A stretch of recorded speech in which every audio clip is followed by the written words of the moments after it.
Have you ever heard of Perak Man? No, not a superhero from Malaysia, but something far more incredible. Imagine stepping back in time, not just a few hundred years, but over 10,000 years. We're going to a place where ancient rainforests whisper secrets of our earliest ancestors. Today, we unravel the mystery of Perak Man, the oldest and most complete human skeleton ever found in Southeast Asia, and explore a lost world that might rewrite what we thought we knew about human history. Our story begins in 1991, deep within the limestone caves of the Lenggong Valley in Perak, Malaysia. A team of archaeologists, led by Professor Dato, Dr. Zuraina Majid, was excavating a site known as Gua Gunung Runta, which translates to Cave of the Collapsed Mountain. As they carefully sifted through layers of earth, they unearthed something extraordinary. It wasn't just a few bone fragments or a tooth. It was a nearly complete human skeleton, laid to rest in a ceremonial burial. This discovery was groundbreaking. They had found Perak Man. So, who was this ancient individual? Scientific analysis revealed he was a man who lived approximately 10,000 to 11,000 years ago, placing him firmly in the Paleolithic or Old Stone Age. He stood about 157 centimeters tall, which is around 5'2", and died when he was between 40 and 45 years old.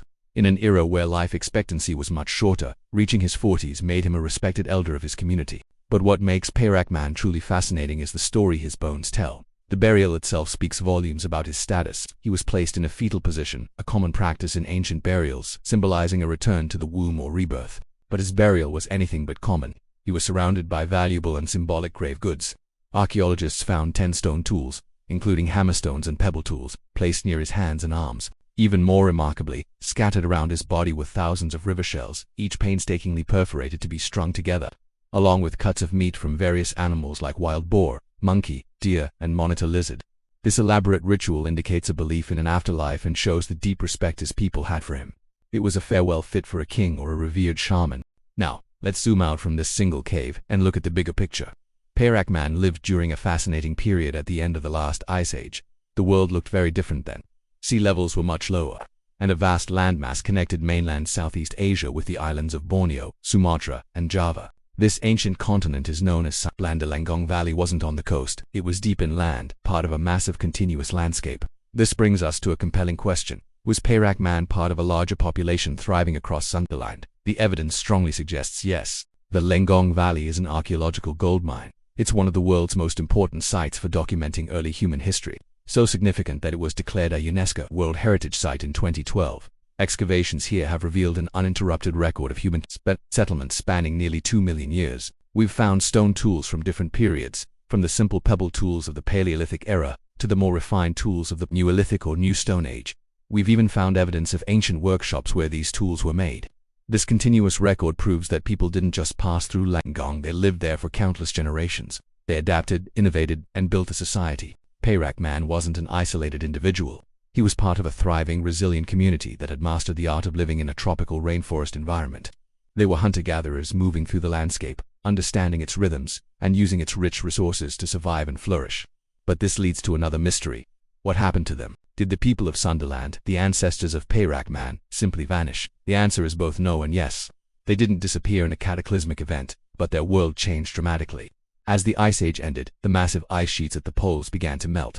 Over thousands of years, sea levels rose by more than 120 meters. This rising water slowly but surely drowned the low-lying plains of Sundaland. What was once a vast continent became a series of islands and a peninsula. The coastline we see today in Southeast Asia was formed during this great flood. For the people living in those coastal areas, this would have been a slow-motion disaster.